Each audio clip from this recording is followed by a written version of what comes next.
Hello and welcome back to Katie's Business Tips. Here in a series talking to you about financial freedom, and we're talking about the 5 steps to financial freedom, both for businesses, individuals, and families. And we're talking about step 3, legally minimize taxes paid.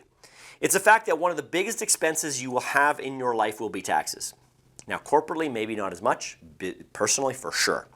There are many facts and stats on tax that will show you how taxes have dramatically increased over the years, and eroded the disposable income of majority of households.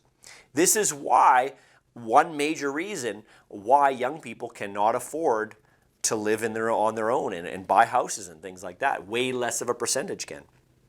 It's for this reason we must have good understanding of how income tax works, at least a basic you need to know. Us, the experts, we know most of it, and how it affects your finances and your planning, right? To plan is really the key to saving tax. Doing things in advance is how you minimize tax, also legally. Now, there are different things you can do to tax plan. So are you employed? Are you self-employed? Are you a business owner? Are you an investor? Are you retired? They all have different factors in their tax planning. We want to maximize things like tax deductions and tax credits. Do you know what all the tax deductions and tax credits are? Do you know what things in your business you can deduct? Do you know what expenses are? We have lists of those for you if you're interested.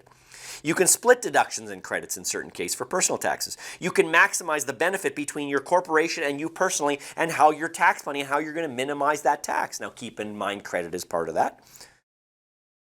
Now, we can also look at inside of our businesses. We could use strategies and structures. We can structure ourselves where we can maybe pay family members or incorporate family members into our structure to give them dividends. We could use shareholder loans. Very potent, very powerful. Private health service plans, health spending accounts, right? Using personal exemptions when selling business shares.